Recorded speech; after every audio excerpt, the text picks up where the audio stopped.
So for those of you that I don't know, you can call me Lorie.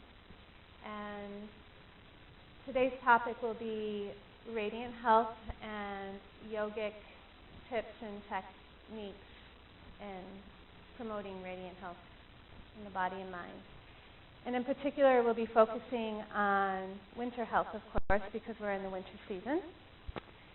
So I'll be sharing with you not only yogic diet, but a little bit about the sister science of yoga, Ayurveda, which is the oldest medical science to date.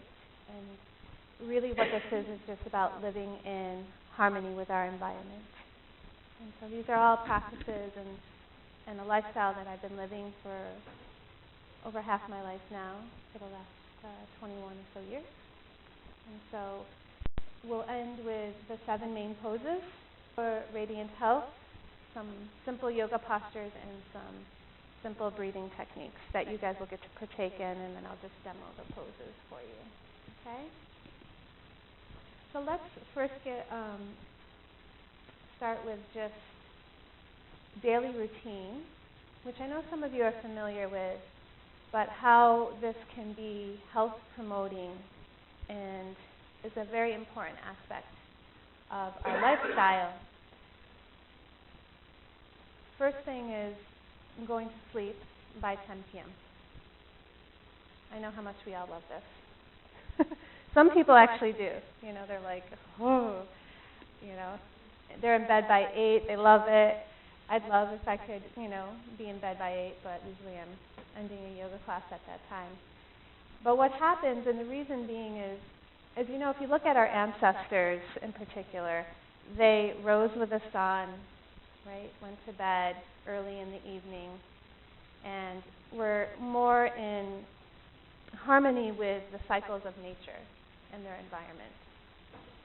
And so when we stay up past 10, without getting into too much of Ayurveda, because that would be really a whole nother lecture series that maybe I'll do in the future here, but when we get to about 10 p.m. at night, you hear people say burning the midnight oil, and it's really true because that fire kicks in. And so that's why we feel like we get that second wind.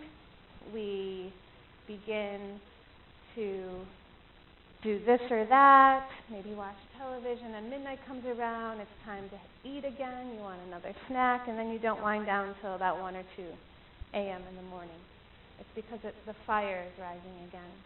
And as we know, during the nighttime and when we sleep is when we're supposed to be fasting, the body's supposed to be detoxing, the organ system, in particular the digestive system, should be at rest. So how do we promote better sleep or to be in bed by 10? Because a lot of times when I share this idea, people are like, well, how do I start that? I don't want to be lying in bed all night. One thing is to turn off the electronics and be done with electronic use by 8 p.m. So if you look at our bedrooms, we'll start there. There's a lot of electromagnetic frequencies. People have their alarm clocks, their phones next to their bed plugged in. Maybe you have a television in the bedroom, a stereo, this or that, a lot of things going on. So one thing is removing some of those electromagnetic frequencies from the bedroom, removing the television. The bedroom should be a place of rest, right? I know that most of us don't wake up naturally, so we need some sort of alarm clock, but at least try not to have the phone right next to your head if possible. And then again, set yourself a goal or a time, like after 8 p.m., no television, no computer, etc. Now, how many of us watch TV or use the computer at night? Right? Sometimes that happens, right? The mind is like me, it'll be like, I get home, it's done. If I literally I walk in the home, put myself into the bathtub, it's very when to go over here to get a computer, I'll do a few more emails, right? Easy. And then the time goes by like this, get sucked in and easy man. But really to put that deep, restful sleep and to get the circadian rhythms balanced, if you want to try to have a nice, deep, restful sleep. Try this for a week. No electronics after 8 p.m. And that will help you wind down. So what would you do from 8 to 10? You could take a bath. You could read spiritual books. You can meditate. You can actually spend quality time with loved ones. You can put yourself in bed, say by 9 p.m., do some reading, and then hopefully peter off into sleep there shortly after. So you actually just spend time how many people have been spending time with their families who haven't had power the past couple of weeks. Right? I bet even though there's a great deal of pain and suffering going on in their personal lives, I bet you at the same time they're really having more meaningful relationships with their family and their community. And they're also probably more in tune and more imbalanced with the cycles of nature, which can be a great benefit. So that's one solution of how to promote and create that sleep. Another thing is that at 10 p.m. the body goes into its mineral reserve. So staying up past 10 actually increases the aging process. It quickens aging. It's why a lot of people have muscle cramps sometimes in the nighttime, things of that nature, because the body dips into the mineral reserve. And so if you're going against that again in nature, starts at 10 p.m. There's cycles of time that in yoga we call kala. Kala means time. So from 10 p.m. to 2 a.m. is the time of heat and fire. And that's why it's important to be in bed by 10, because it will be harder to get yourself to bed in restful sleep if you stay up after 10 p.m. And then we go into, once we get into that sleep cycle and we want to wake up, we want to arise with the sun, with sunrise. And the yogis, we want to be awake an hour before sunrise. So right now that's not too bad. During the summer, it gets to be pretty early. So I'll explain that, why we want to rise an hour before sunrise is so we can do our practices. So if you have spiritual practices, you like to do prayer, meditation, the poses, asana, the breathing techniques, that is the best time, is an hour before sunrise for numerous amounts of reasons. It's called the Brahma Muhurta in Sanskrit, and it's a very auspicious time. It's actually when monks and saints and sages are doing these practices, because the quality of nature is very, very auspicious, very holy at that time. We've all been up quite early. There's just a very calmness, a sweetness in the world at that time. And also for the householder, right? Like, we're not living in caves. We have cars, have lives, we're in the world. We know that if we don't do some of these practices that are really meaningful for us or help us to remain centered and steady throughout the day, and the mind tricks us into saying, well, I'm just going to hit the snooze and I'll do this later. It just doesn't get done, right? That's the nature of the mind. She'll drag you here, then okay, I'll do this later after I get the kids to school. Then the next thing is, I have to do this, I have to do that, I have to do that. But at that hour, pretty much life is stopped. The household is quiet, so if you're living with people, they're usually asleep still, right? If you have pets, they're usually asleep at that hour even. The birds haven't even started to wake up in nature. Now, of course, we have the 24-hour internet now, and, stores that are open 24 hours a day. So we still have some pull and some distractions out there, but the energy is a little more contained. And when you wake up at that hour, the natural tendency really, unless there's extreme imbalance, is not to run to Wegmans or to, it's very subtle energy. So that's why we want to wake up an hour. But if you don't have these practices and you just want to promote health, waking with the sun will help to get the circadian rhythms and the body system more in harmony with your environment and nature. So then we go into the daily routine, and this is called Dinacharya. And what the daily routine, I'm going to show you some of those techniques and explain why we do some of these things. So upon rising, you would do your breathing practices, your meditation, some light asana.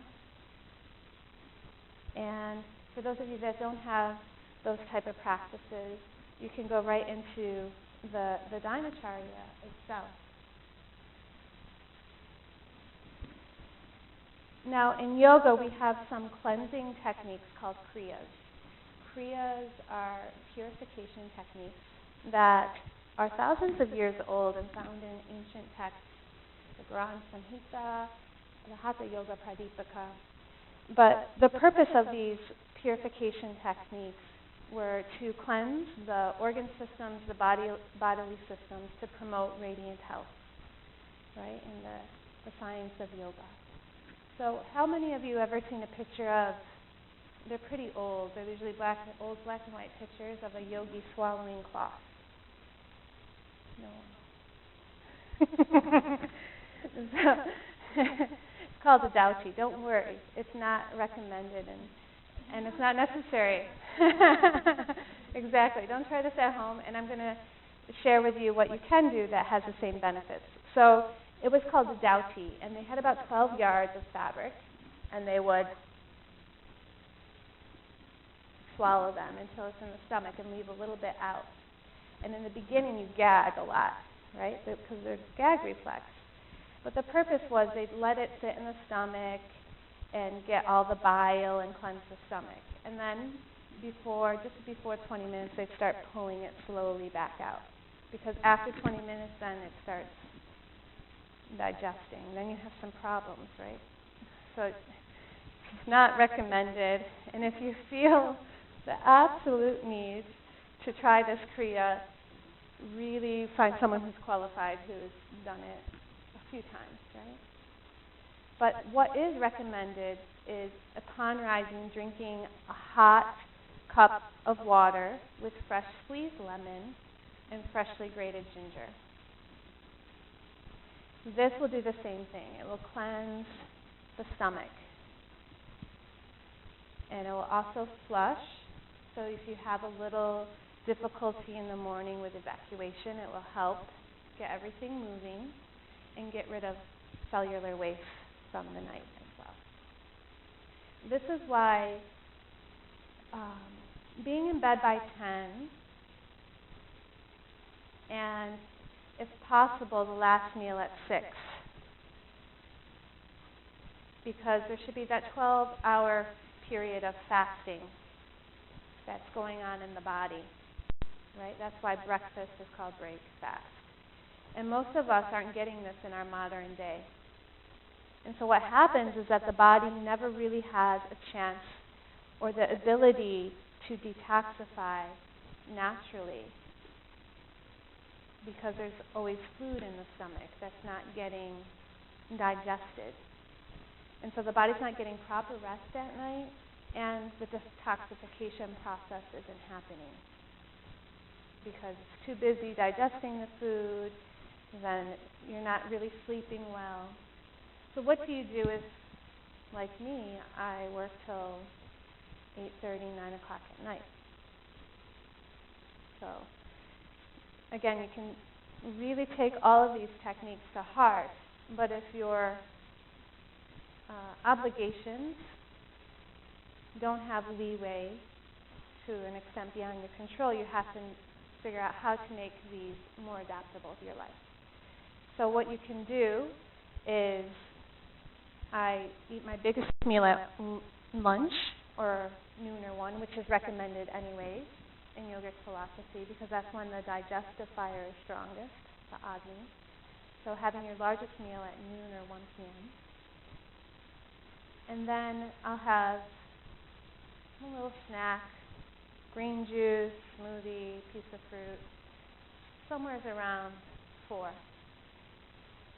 And then I teach. And if you're not doing physical exercise, you can do something a little heavier, like a smoothie or something. But I teach yoga, so I can't have something too heavy in my system, right? So when I get home, I'm usually famished because I've taught 2 classes, right? The body's hungry. So the best choices would be, again, green juice or soup, especially at this time. If you aren't working, your last meal should be at 6, and it can be soup, and a light grain. If you work until after 6, you have to have something a little later, no grain, like a soup and a green juice or something of that nature, something nice and light. So that's how I have to adapt, right?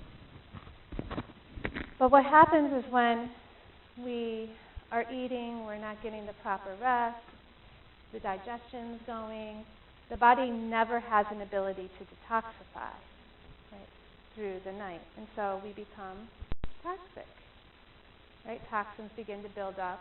Maybe we start to have digestive issues, food sensitivities, gas, bloating, weight gain, dark circles underneath the eyes, or it begins to settle into the joints, right? Maybe inflammation. So over time, it can create disharmony in the body or dis-ease, right? Now, here is the thing. So after we do our warm lemon water in the morning, that's called jala dauti. Jala means water. We then scrape our tongue. Who has a tongue scraper? Who scrapes their tongue? Okay, good. So do it first thing in the morning. And I'll share why. They have these ones here, which I'm sure work fine. I brought mine, which I really like. It's stainless steel. And looks like somebody. Sure. Oh, okay, great. I prefer the stainless steel. I'm not a plastic fan. And the stainless steel lasts a long time, and I think it's just more hygienic, personally. So what you do is you stick your tongue out, you take it from the back, and you do this about 6 times. You will not believe the stuff that comes off your tongue. Even when eating a healthy diet or a raw diet, you're like, oh my goodness. Right? You see that the body's really detoxifying. So what we call this is ama. That white coating on the tongue is called ama. Ama just means toxins. And so this is why you do it first thing in the morning. You can also tell a lot about your health by looking at the tongue first thing in the morning. Oh, what I ate last night? Yeah, that did not go well with the body. Oh my God, I can't believe this gunk on the tongue. You can tell when you're going to get a cold or a flu when the immune system's down.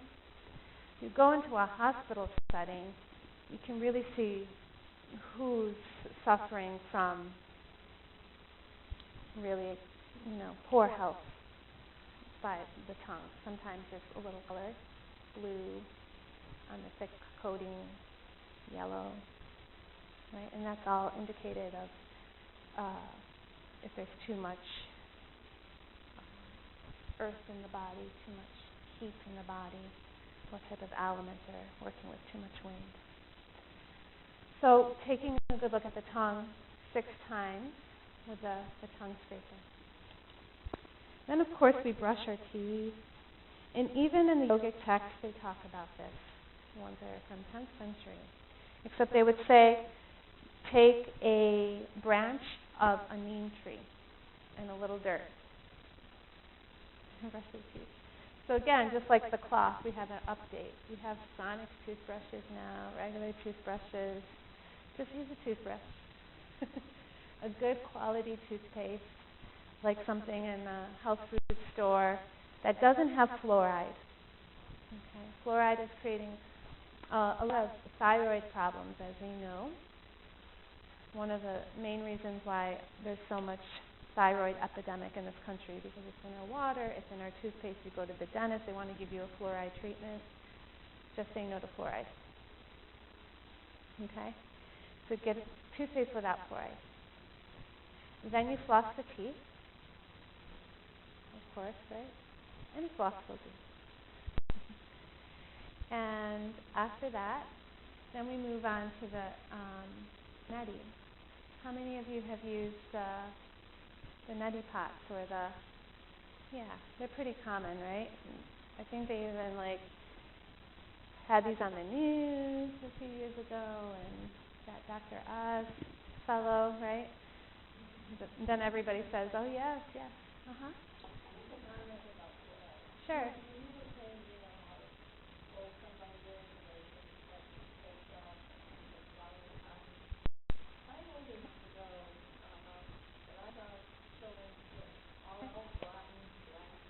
Self teeth, okay.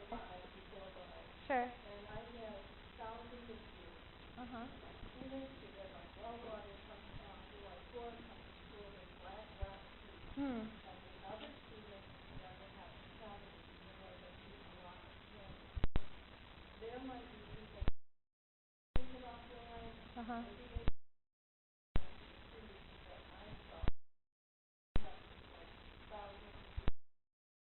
Sure.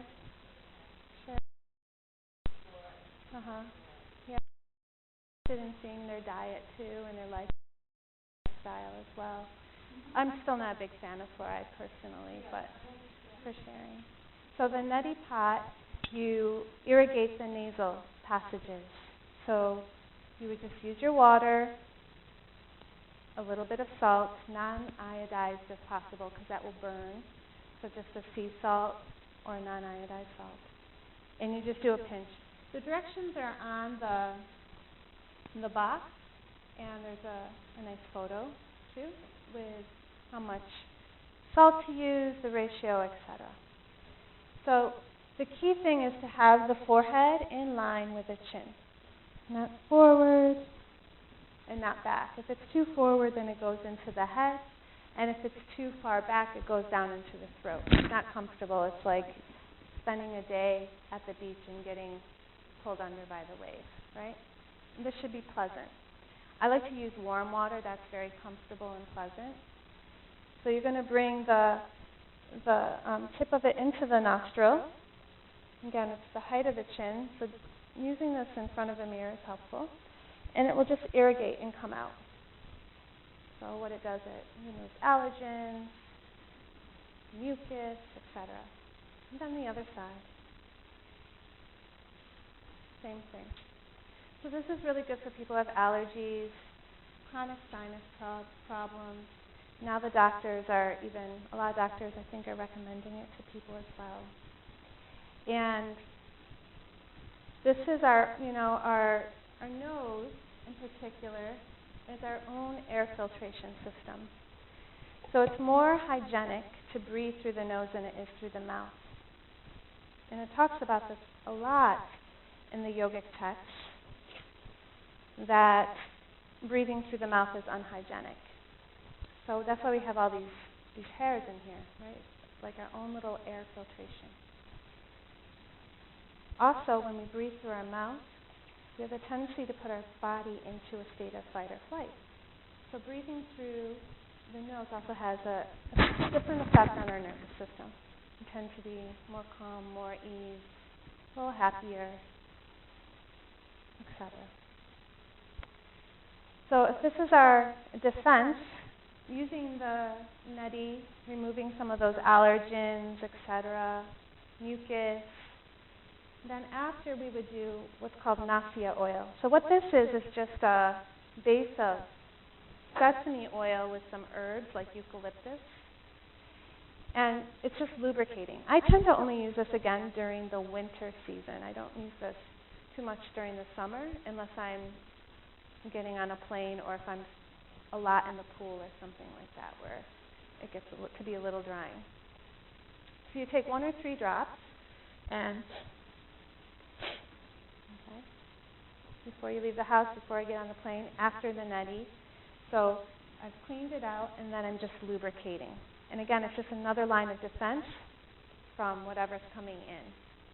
This is great if you have children And if they're not going to want to snort something up their nose, just have them lubricate the inside of the nostrils before they leave their house.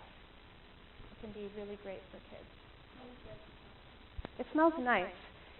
Oh, Nasya. Nasya oil. And I'll leave everything up here so afterwards you can take a peek.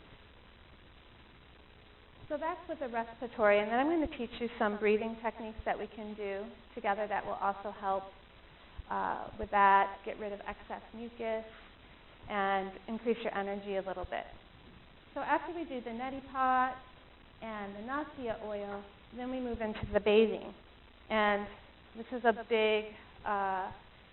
big favorite of the Yoga Center is our Abhyanga massage. We're big fans of this. So Abhyanga is daily self-care massage, and it has many benefits. First being that during the winter time we use a sesame oil, not toasted, because you don't want to walk around smelling like a Chinese restaurant, but untoasted sesame. And we know whatever we put into our skin goes into our bloodstream. So it's important to be mindful of the products we use, from the coloring of your hair, are you using henna, are you using something more natural, to the makeup that you wear on your face, to the lotions and stuff. So that solves that problem because the ingredient is just sesame oil. The other big benefit of this is that sesame is, as we know, is high in calcium. Right? That can't harm us at all. In fact, most of us are concerned with osteopenia and osteoporosis. So using the sesame oil can be beneficial in that way, as well as it increases the flexibility, the tone of the body.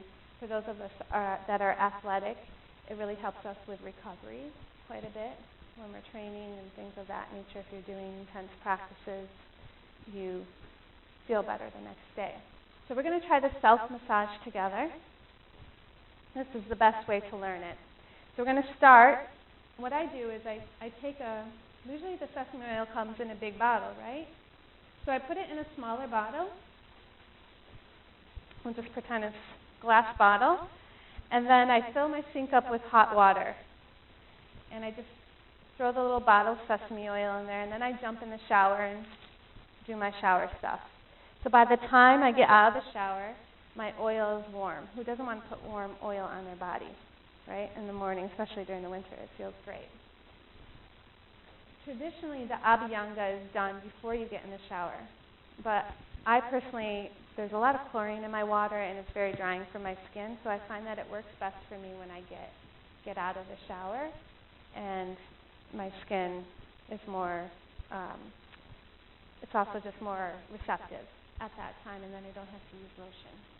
So when you get out of the shower, you're going to pour some of the oil into your hand, and we're all going to bring your hand to the heart. This is called the Hridaya.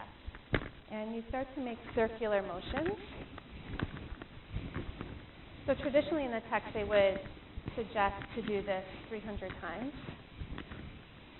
And we don't have 300 seconds. It takes about 1 second to do this in the morning. At least spend a little time here. I think it could do great service to our culture if we actually did this 300 times. Everybody would be a little happier, a little softer. Not so serious, right? So you start with the heart. So don't you feel a little calmer on the sinus glands here? And then you move to the shoulders. So circular, all you have to remember is circular on the joints. And if you're somebody who suffers from anything like RA, rheumatoid arthritis, or you just have some achy joints, spend a little extra time there. And then you do long strokes on the limbs. So again, if you have fingers that are sensitive, joints in the fingers, spend a little time there really using the warm oil. And if you do have a bad joint, warm castor oil can be really specific to that. But sesame oil is good. So you do the joints, the fingers. Then we go back to that clockwise position in our belly because of our digestive tract, ascending colon, descending colon. And you can do a little pressure in there. right? Really massage, especially if you have difficulty with digestion or constipation. My phone probably just died. Okay. And then the lower back, so if you have lower back pain, strokes here, or up and down. Again, you can spend about 5 minutes there if you have low back pain. With the warm sesame oil is good. So up or down, whatever feels most comfortable or needed. And then circular around the joints of the hips again. And then I usually take it down the backs of the legs. Circular on the knees. And I like to spend a lot of time on my feet just because I'm barefoot most of the time, so the heels get dry. So I just do circular on the heels. I wore my big girl shoes today. I never get to wear shoes. Okay? That's the self-massage. You can take as long as you want or as little time as you want. You know, the joints, circular, the digestion, and the heart. And then the limbs are like long strokes. And this will all be posted on YouTube, this whole session too, so you can always review some stuff. A nice technique is if you do have difficulty sleeping, or children who have difficulty sleeping, is to do this warm oil massage in circles on the feet. Or you can just bring this idea to home and share this technique with your loved one. You might have to trade off on nights, because once you start doing it, you're going to be like less responsive to, right, giving and receiving. It has that calming effect, right? The circular motions on the feet. So that's the sesame oil. Now, instead of just immediately putting your clothes on, you want to then wrap yourself in a bathrobe or a towel so that it can really seep into the skin and it doesn't get on your clothes.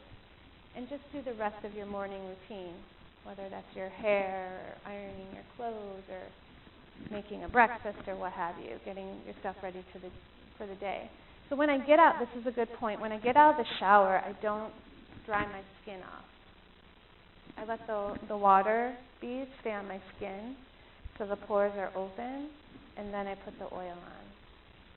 And then I wrap myself with a towel. Of course, not so recommended to do in the shower. You don't want to slip. And there was one time in my life where I used to do this before I got into the shower, and it just really irritated the husband, right? Because the bathtub was like always filled with oil, because I would shower first, and he'd go in, and he'd be like, I'm going to kill myself in here. So just be respectful of who you live with, and be careful. So I just do it when I get out. You can do it at night, the same way. Yeah, same way.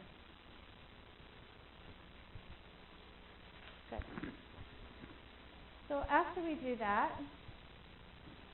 one of my winter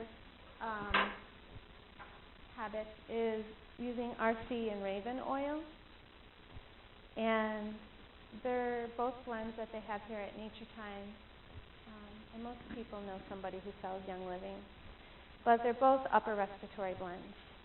They smell really nice and pleasant, but after I do my oil, I put a few drops, and I put it on my chest, my throat, and the bottoms of my feet. And I just find that this really is just another layer of protection. I quite like the smell as well. And this is what I was wearing last night, AC. Was these oils, or what the other morning when you said I smelled good. This is the oils, yeah. So I like the smell, but they also, again, just with, I touch a lot of people when they're sweating. I come into contact with a lot of people in different environments, and this is what I've just found work. One season I did get, a few years back, I got a upper respiratory infection, bronchitis, or something like that, and I started using it, and it immediately went away. And so ever since then, it's part of my morning routine during the winter time. And then sometime when spring hits, I just know it's like, yeah, I don't need to use that anymore. Sure, this is RC. And the other one that we don't have up here, but they can get for you, is Raven, RAVEN. And they're essential oil blends that are specific to the upper respiratory system.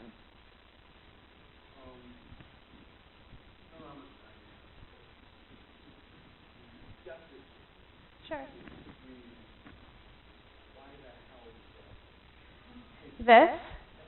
Okay.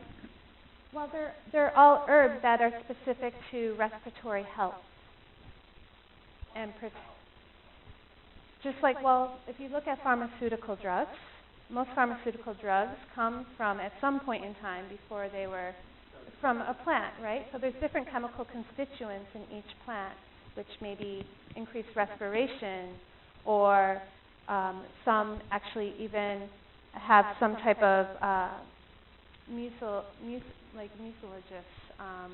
quality to them, like slippery elm, right? Singers have used slippery elm for many of years, opera singers in particular, because you have to make a tea to get the quality, but it's a filmy, it's mucousy, but not like the mucus that sticks in your throat. It's coating, it's soothing, it's also good for the digestive. So there's these different chemical constituents in plants. But you know this even if you look at Vicks Vapor Steam, right? We all are familiar with Vicks from when we were children and how that made us feel, right? All of a sudden, it opens the passageways, it clears the sinuses you can bring, it brings circulation to a particular part of the body. Yes?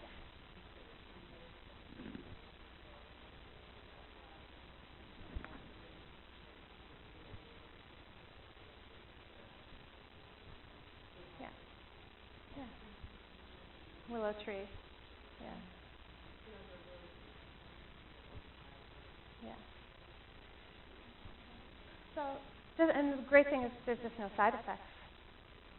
Right? There's not a long list of side effects. I do both on the chest. Now this I can tell you a little history about, which I know most of you have heard, which is this is the thieves' oil.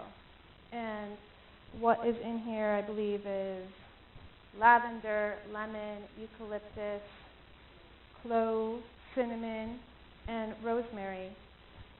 And how you use this, and this is the first thing I give to students when they're feeling like they're going to get sick. Have them drink a hot cup, make a cup of water and put 3 drops of seed oil in it. Hot. And the history behind this is that the thieves would wear these herbs around their neck when robbing the dead during the bubonic plague. And this is how this blend came to be. So what that's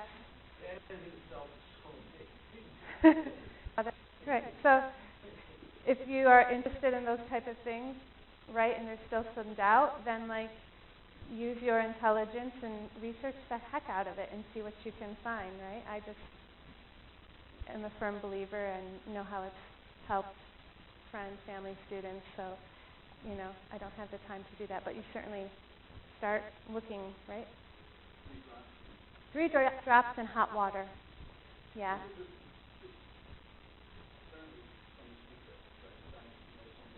Sure. Oh, this one.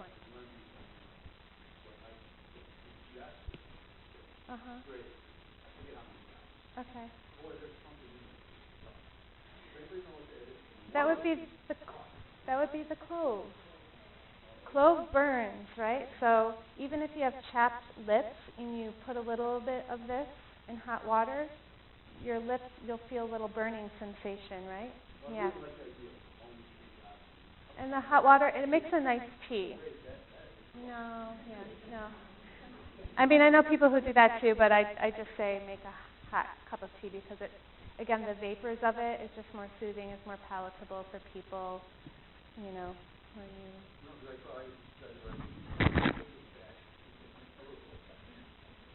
Yeah.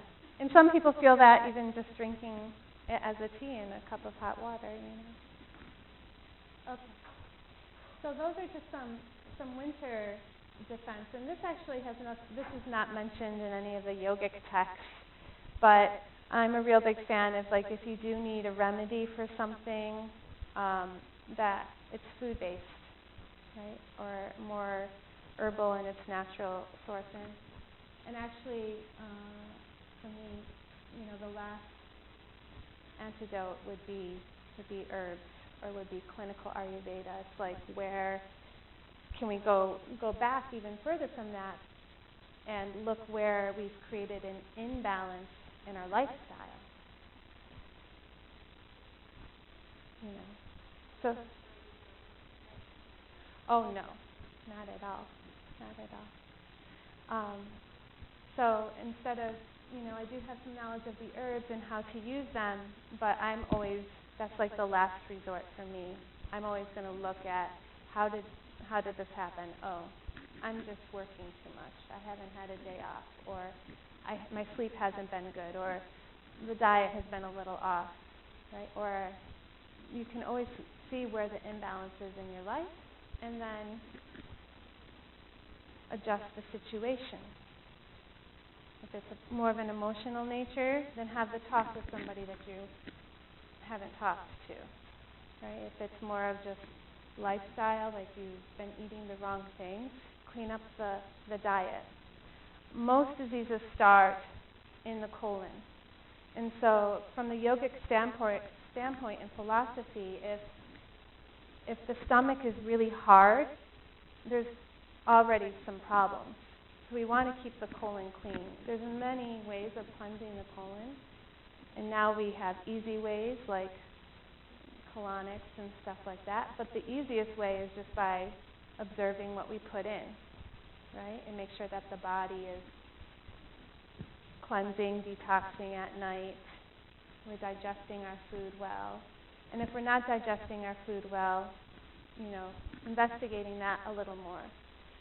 What is not digesting for you?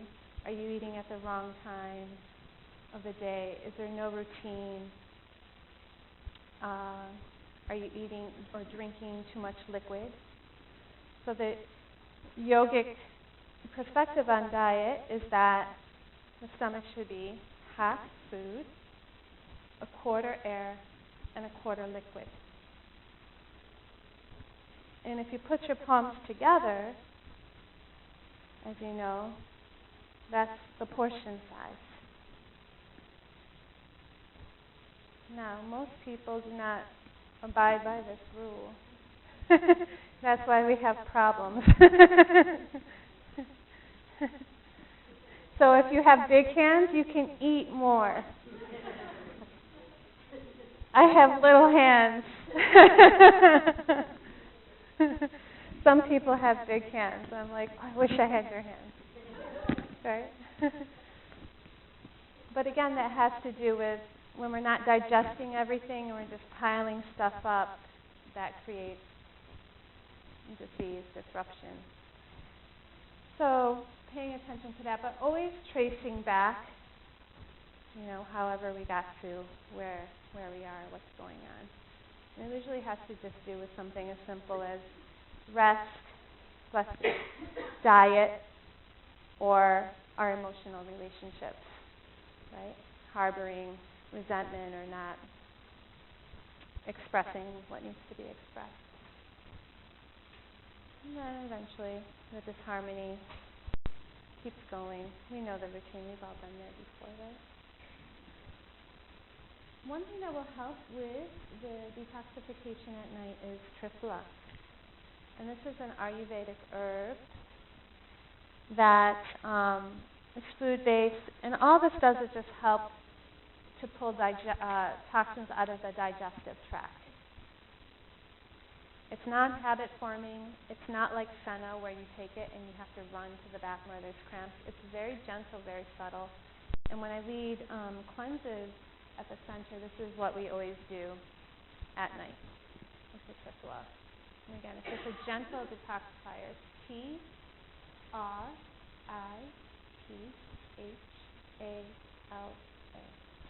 And you can look at it up here. I'll leave it up here for you.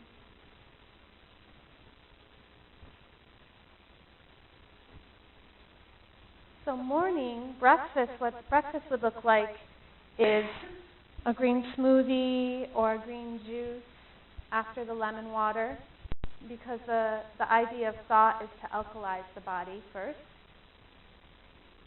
If we alkalize first thing, we're going to make better choices throughout the day. The blood sugar is stable, so we're not going to be ravenously hungry, even though when most people hear this concept, they're like, a juice, a shake? I would be starving by 1 o'clock. But again, this is alkalizing. There's not added sugars in there. And you have to start thinking of sugar, whether it's agave, maple syrup, palm sugar, whatever the latest, greatest sugar alternative is. The body treats all sugars the same. So the pancreas is still going to react to agave as sugar, as white sugar too. The pancreas really doesn't discriminate. It's enlightened. Actually, the pancreas is on this side. I'm talking to the liver. The liver, not so enlightened. Right? Liver holds anger, the emotion of anger in the body. But the pancreas reacts, right, the same. And I've heard people say, oh, well, this is low glycemic. But even my Ayurvedic teacher, my Ayurvedic doctor says it reacts the same. And when you start doing the green juices or the green smoothie in the morning, you feel that difference. You feel more steady. The moods, especially, are steady. You're not so ravenous. And you're just going to make better choices throughout the day, because you're not in that ravenous state, or the blood sugar hasn't dipped and you're like, I'll eat anything, I don't care, just a donut. And if you still feel hungry after you have that, then go ahead, eat a little more. Gluten-free, whole rolled oats are a nice choice in the winter. Or warm quinoa with some nuts, raw nuts preferably. Quinoa is a seed. Most people think it's a grain, but it's actually a seed. So you could do something a little denser, a little heavier if you need. And then again, for the yogic lifestyle and nutrition, we eat our largest meal around 12 or 1. We finish eating at 6.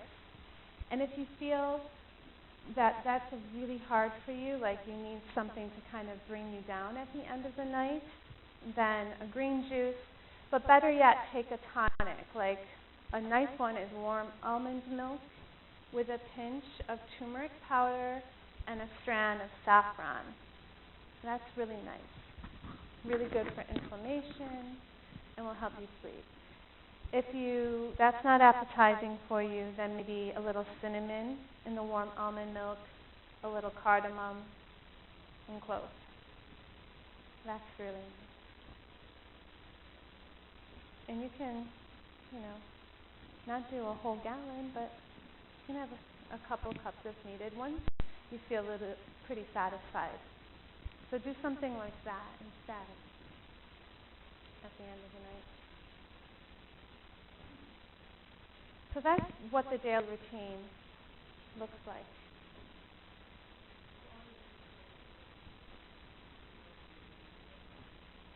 Yeah, lunch or dinner.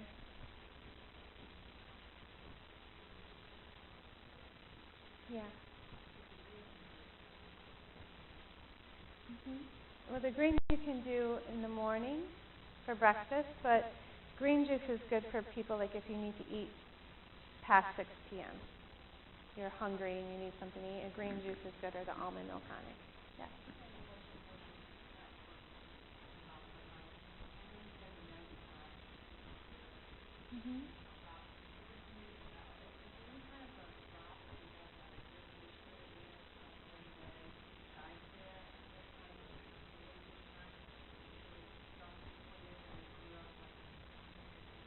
What type of irritation do you feel?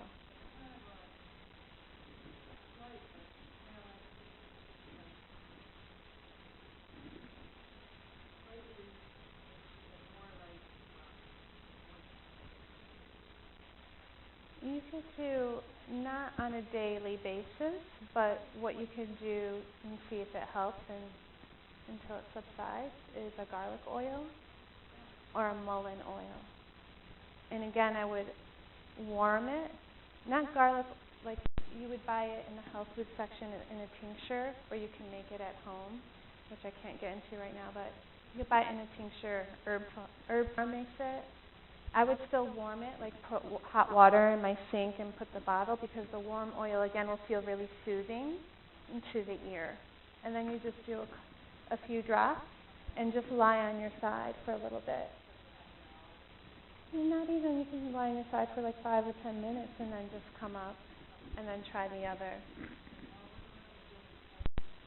It is, it's a flower off of you see them out there, it grows here during the late summer, but you see them on the side of the road. Usually they're stalks, just like one stalk with like, the flowers are only in bloom for like 1 or 2 days. But that's something simple, the garlic oil.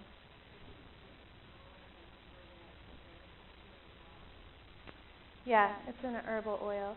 The good thing about garlic, though, is that if there's candida or yeast in the ear, which sometimes can create itching, the garlic will really take care of the candida. But I can't say what you're experiencing. So. Yeah. You can use it regularly without any problem. I would take a break from it. Me, I don't use it all the time. No. I'm not big on taking pills. Yeah. But if I'm traveling or feel, something is just a little off or a little sluggish, then I'll take it, or if I'm cleansing.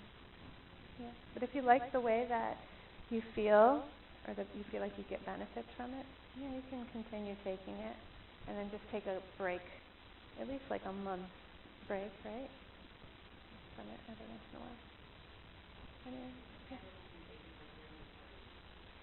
No, I'm not 40 yet, but what do you mean, with the routine?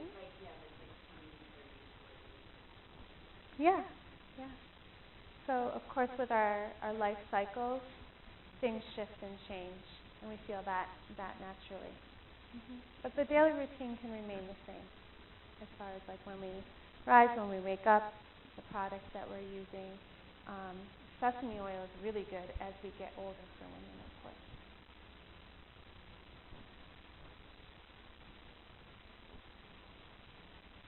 Actually, I think I'm like 100. Something. Right? I don't know how old I am. This soul is old. The body, yeah. Sometimes I forget how old the body is.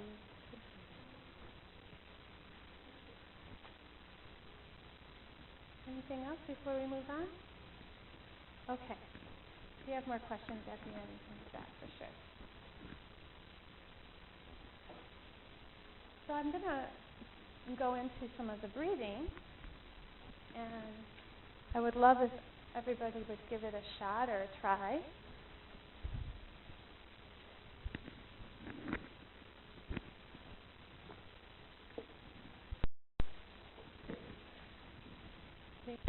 You need a tissue, and this so you don't blow snot on anybody. It's a courtesy thing. These are the mucus cleansing breaths. My pleasure.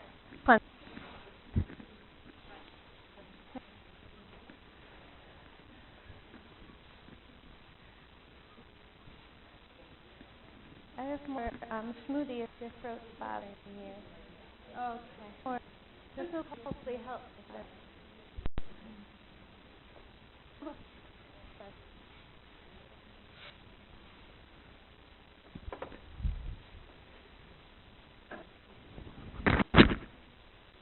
Oh, I forgot I have this microphone on.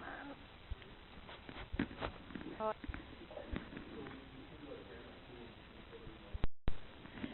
You can. You might not need to laugh, friend.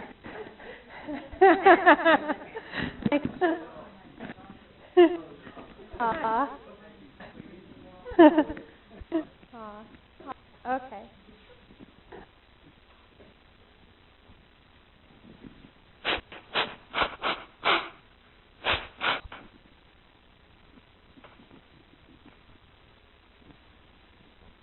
This is my most humble part of my job, is sticking my nose in front of everything.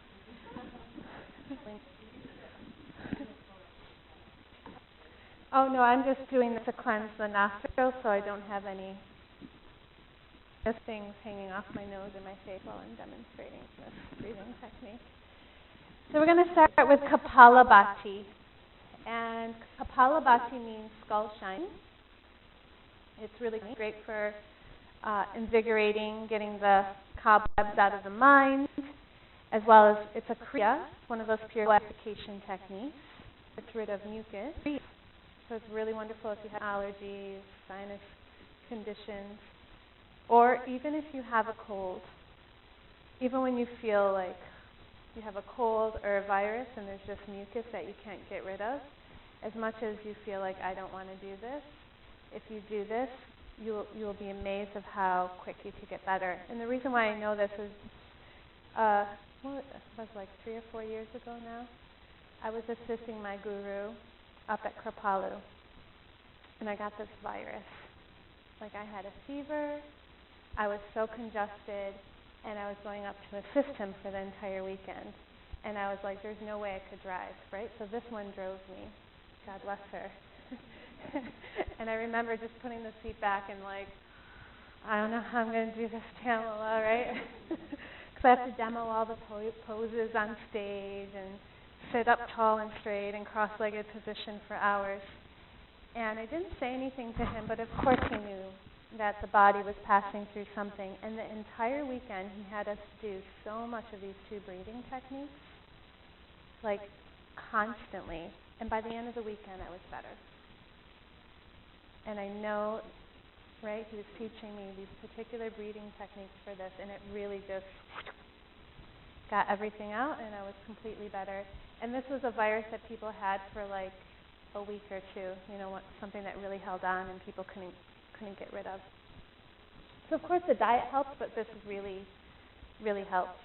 So this is Kapalabhati. It's good also for your digestion, building the digestive fire, the Agni. And it's a forceful exhalation out through the nose. The inhalation is passive. So I'm going to just demonstrate it for you quickly.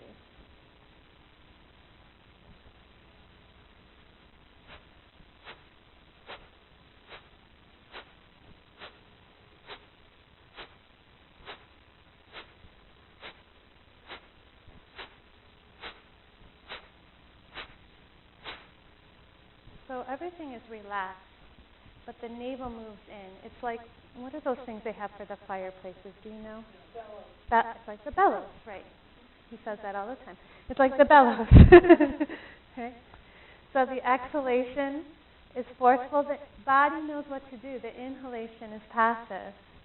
But the concentration is here at the navel. So the abdomen has to be relaxed. Okay? So I'll guide you. The only contraindication for this is if you have some extreme pressure like glaucoma or detached retina or something. Of course, you wouldn't want to do anything like this. Okay? So sit tall. You're going to inhale. Now exhale forcefully.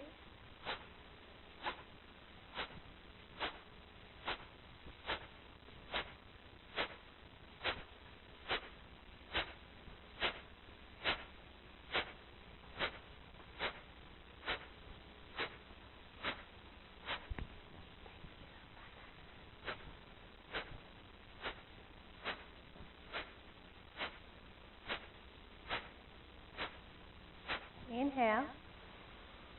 Good. Exhale.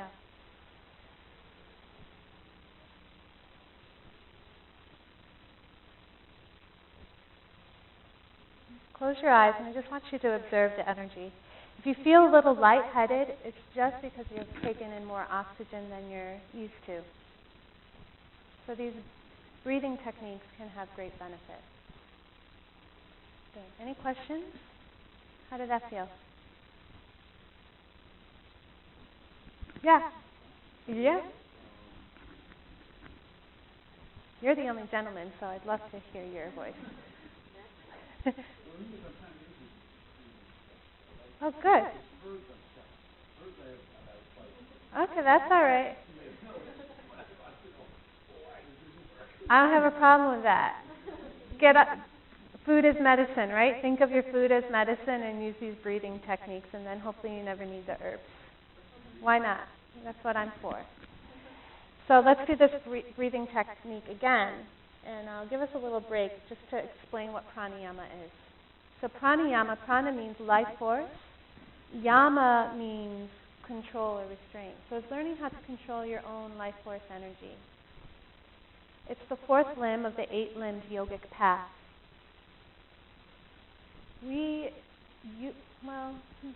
About 99.9% of our prana or energy is constantly leaking out through the senses. And that's in, yogic texts.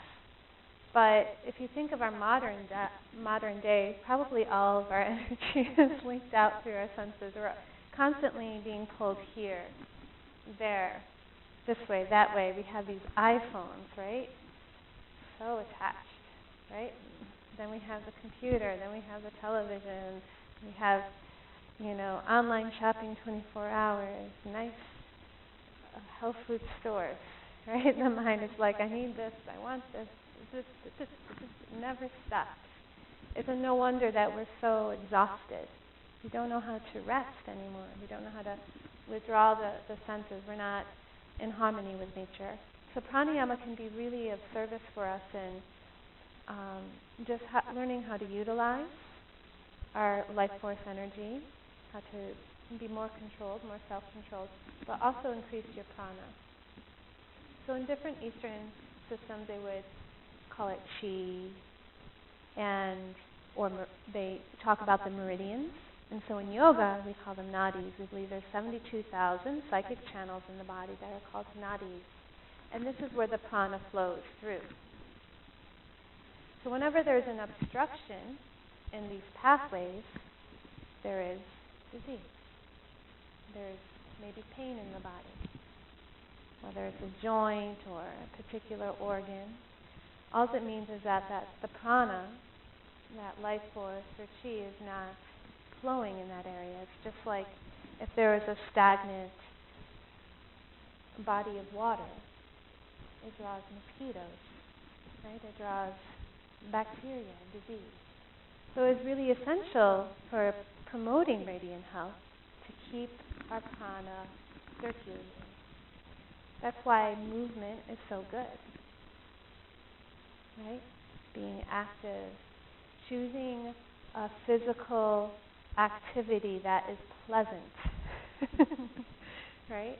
I'm not talking about beating your body into submission or being, to the extreme, but doing something that you enjoy, whether that's walking in nature, whether it's the yoga poses, whether it's spinning, running, whatever your thing is, dancing, but having some type of activity that gets the prana circulating is crucial for health. We know this. And this is how it's looked at from the yogic perspective. Another way is through these pranayama exercises. And so we're going to have a little experiment. We're going to try another round of this Kapalabhati breathing. Sit tall, bring your hands down. Now I want you just to close your eyes before we begin. Scan over your body from head to toes. Just be very observant of what you feel.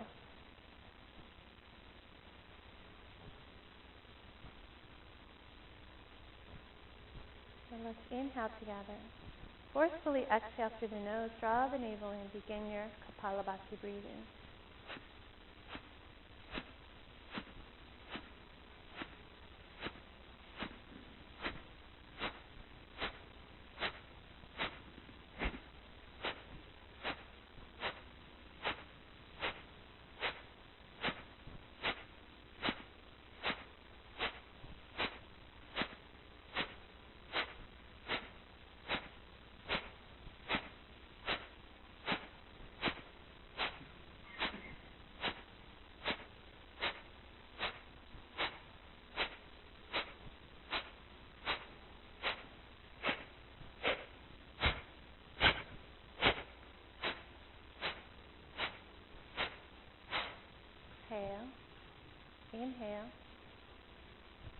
Good, and exhale. And just scan the body, observe. Notice any changes or sensations.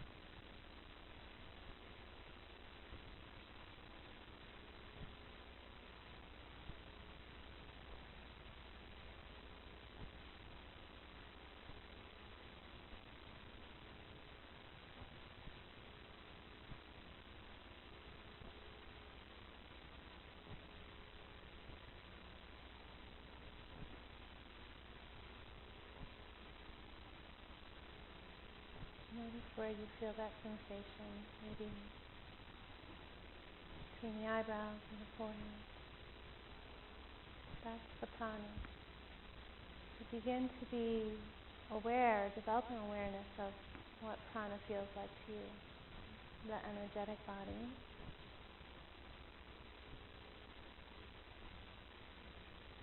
Sometimes people feel it in the abdomen, but most of us feel it here. That's why it's called the skull shining breath. Did anybody feel that here? A little more energy here, lightheaded. Okay. Stimulates that energy center in particular. You don't want to do too much of this in the beginning because you might get pulled over on your way home. And I think you're on some narcotics. That's my disclaimer for tonight. So a good place to start is, we probably did about 30 repetitions. We could do about 30. 3 times. So take a nice little break in between, and then just build up slowly from there. And eventually, over time, with daily practice, daily repetition, you can work up to a few minutes. You'll build very strong abdominals. Your abdominals will get fatigued before you feel lightheaded when you've been doing this for a long time. But again, with pranayama especially, you need to be consistent. Consistency is the key. So daily practice, and then after a week, maybe add, 5 more breaths on. Then after another week, I'll do 5 more breaths. There's so many breathing techniques that I really just choose the top 2, I believe, are great for winter health in this season. So any questions about the Kapalabhati breathing? Yes. That's okay. That's okay. So what I would recommend is just take it a little slower. So let's do this, me and you together right now, if you feel okay. You're going to inhale through your nose. Now forcefully exhale. Inhale. We're going to take it real slow. Because I think what's happening is that you're not exhaling fully. And so, you want to exhale fully. And then the body will naturally take a breath in. Right? So it'll look like this.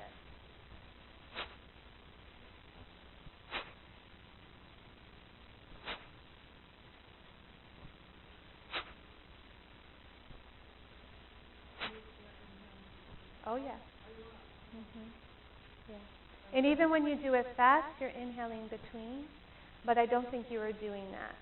So that's why I would do it as slow as I'm demonstrating now for a while until it becomes comfortable. That's okay. Okay. Yeah, it's equal, right? Yeah, and the inhalation is passive once you get into a good rhythm of it, because the body just inhales and you're more focused on the exhalation. All the pranayama techniques take some practice and some getting used to, because it's breath control. It's learning how to control our breath. So the next one is called Bhastrika. You guys are going to enjoy this one. Oh, okay. Thank you. Already? Really? Oh, great. Thank you. Okay. So Bhastrika is like a sniffing dog. Very quick, in and out through the nose. So imagine like you're the happiest little puppy in the world. And the breath is of equal duration, the inhalation and the exhalation. So it looks like this. The body's very relaxed, so there's more movement in the diaphragm.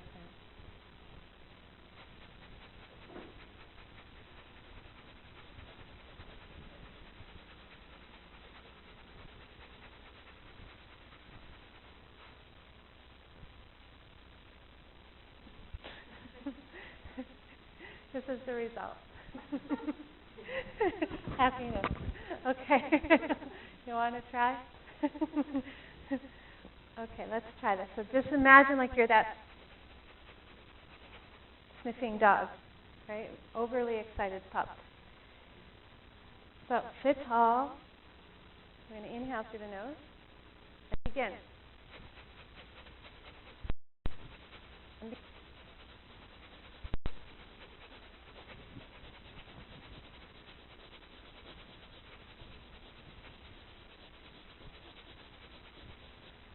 Really, who's stomach tired? You feel this right here, right? Anybody lightheaded? Excellent. Just got it free. You know how they have those oxygen bars? Free of charge. Have you ever been to the oxygen bars? I went to one once on a coming back from Leak in Costa Rica, and I'm stuck in this terrible thunderstorm. Hilarious. Off the plane, I was like the person I was with. We were time during those thunderstorms. Her child was the plane, and we found out when we hit right where we were landing, and that's why it's pretty serious. You know, but we're having this. We're like, Juliet, she's going to crash and she's going to sleep through all. And we're like we're hysterical. If we get off this plane, let's see if there's a car, right? We're stuck in this plane got some oxygen. Best way. Now we're going to try that. It goes when I tell you to release the breath. Inhale. Now like a sniffing doggy.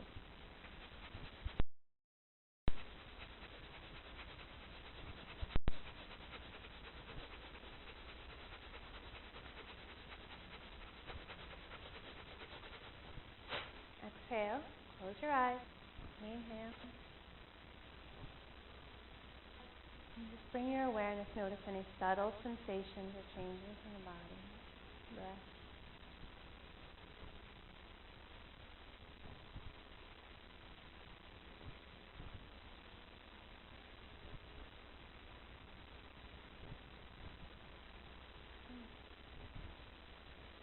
What did you notice?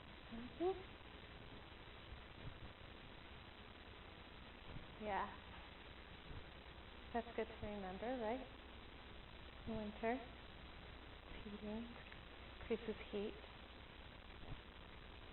Anyone else?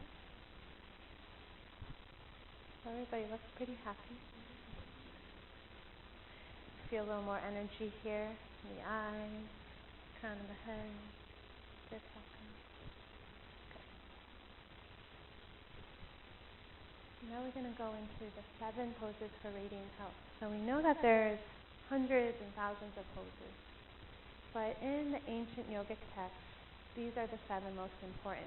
And actually these are the 7 categories of poses.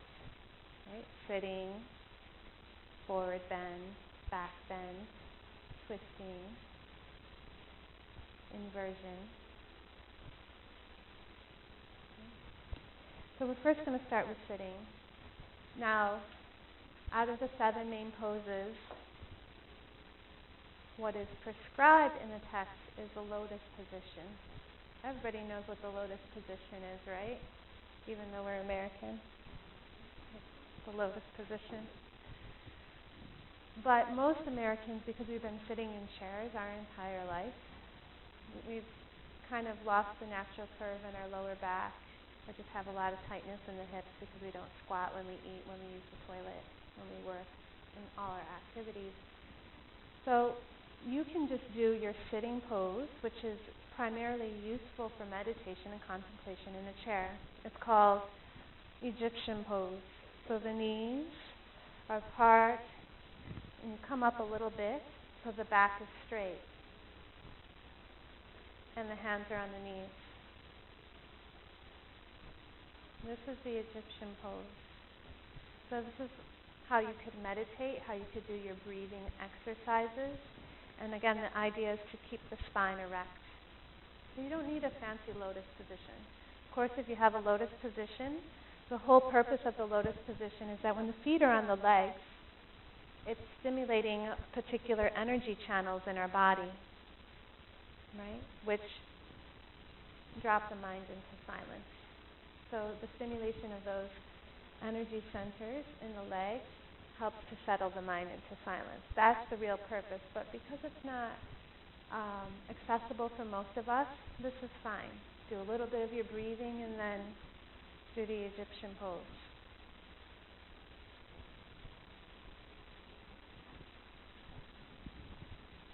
Now the next would be the headstand. So again, I'm going to show you a variation of the headstand.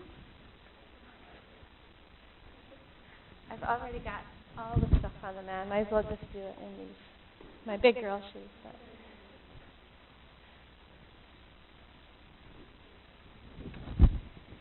So the variation of headstand is considered the king of all the poses, but the hair pose is a nice option for people who aren't used to standing on their heads, who aren't comfortable, who have some fear.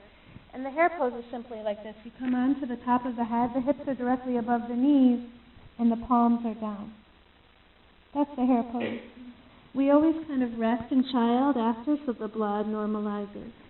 And for the headstand, we've all seen a headstand. So this is what it looks like. It's comfortable. I can breathe, I can talk. That's the most important thing, is that the poses are comfortable. Because as you know, if there's stress in the body, it's not promoting radiant health. So if you're striving to be like Cirque du Soleil or acquire these fancy poses, but it's really stressing you out, you're holding your breath, you're turning red, what is the point? It's just acrobatics, right? It's just Indian calisthenics. It's not promoting spirituality or radiant health or peace and equanimity. So so this is the hair pose.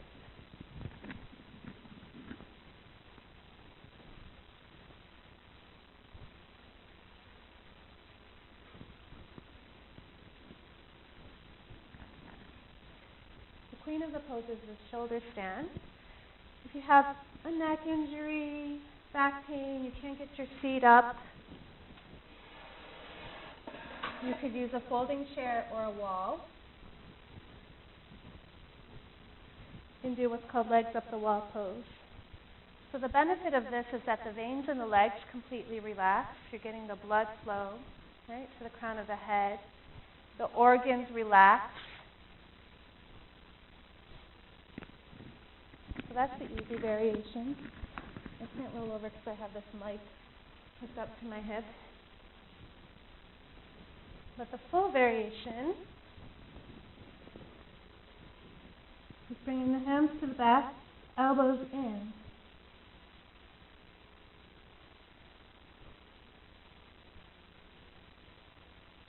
So here the organs are hanging right against gravity. Then the third most important is fish. The hands are underneath the feet. You press into the elbows, lift the head, drop the head back. So remember, this video will be on YouTube, so you'll be able to watch. I also have a yoga center you can take classes at, or you can go to the Google. Google's free. CNYYogaCenter.com is the web address of CNY Yoga Center. There's one in Liverpool and on East Tennessee. So the fish pose benefits our thyroid. I'll go into that again. increases respiration, good for alleviating negative emotions, feelings, and opens the thoracic spine. So from there we go into a forward bend. So this is the most important out of all the forward bends, Paschimottanasana. So again, most people have a lot of tightness in the hamstrings and hips. So bend the knees, grab near the heels or the calves. And that's to push the back in so you get the lower spine.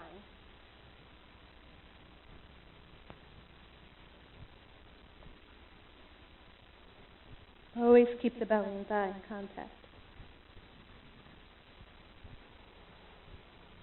Then we move into a back bend, cobra.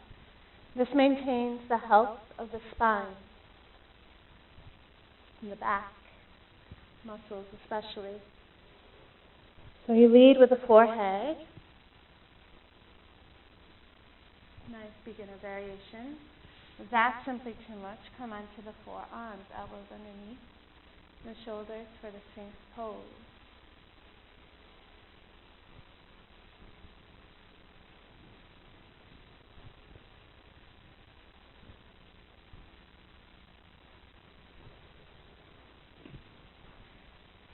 And press into a little child afterwards to release the back. And then, of course, we end with a twist. The twists really maintain the health of our spine. They're also very detoxifying. So an easy twist would be like this. I think you're all ready for a twist right now in your chair. So bring your feet down. Twist to the right. We always twist to the right first for digestive purposes, and now twist to the left. So this can be done in a chair. This is how you do it seated on the floor. And a little deeper twist, bringing the foot over, hugging the knee in and looking over the shoulder.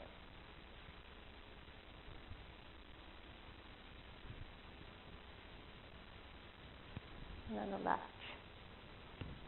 Pressing the arm into the back. The concentration is on the shoulder moving back. So these are really quite simple.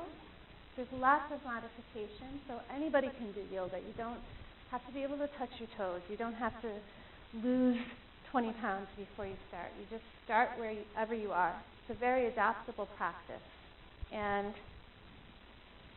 it'll promote the health of the body. If you wanted to do these simple 7 poses as part of your morning routine, it can easily be done in 20 minutes. You don't need a lot of time. If you like the more fancy poses, and of course when you start doing yoga, you want to spend more time doing it because you feel so nice.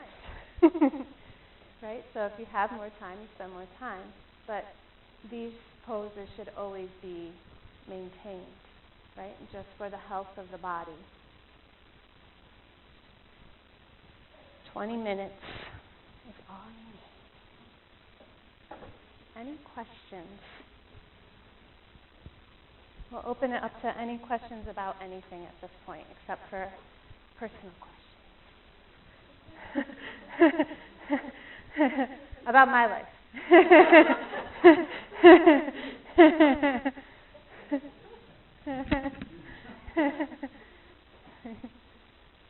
Or any topics you're hoping that I would touch base on tonight that you didn't hear about.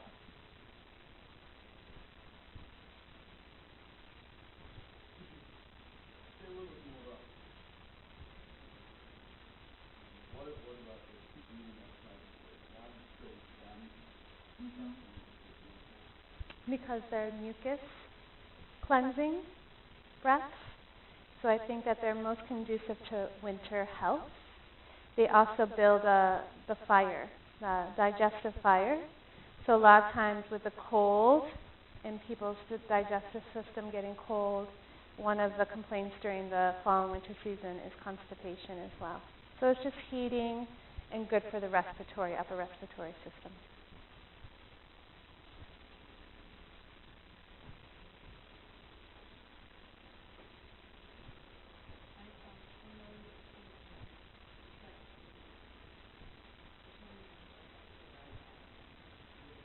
Mhm.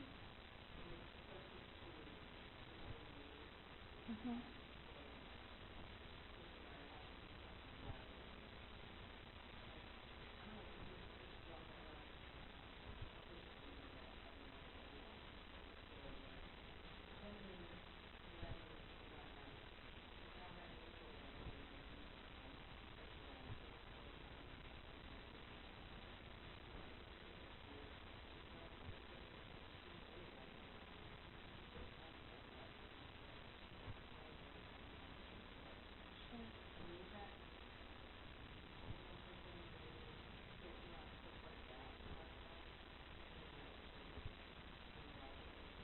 Mhm. Well, I can't speak for personal experience, but I do know of a lot of people that the yogic lifestyle, or the yoga practices and the poses surely help with that. They help to settle the mind into silence. It helps to make the mind more one-pointed. It definitely brings more equilibrium to the mind and the nervous system and the nerves as well. So the breathing, of course, would be super powerful for you. But also from a yogic perspective, and if you feel like there's a lot of negativity around you, or you're sensitive, right? You have to just, for those of us that are sensitive, right, to feeling negativity in others, or to feeling intuitively what's going on, it's good to pay attention to that and not just push that away. So what I would suggest is these breathing techniques and some of the postures and such help to build a strong aura. So now we're talking about the subtle body, but this is very much part of yoga. So there's things you can do for protection, and some of that would be the breathing, some would be mantra. There's different mantras, right, that you can do. So you can be less fearful, but you just build a strong aura so you're not affected so much psychically. Okay? If you email me at the center, I'd be happy to give you some hints about that. But start wherever you can with these basic poses. Getting into nature as much as possible would be really helpful for you, like walking in the woods and spending out time will be super, super helpful in just calming down, right, some of those tendencies and feelings, for sure, that you're picking up on. Mm-hmm.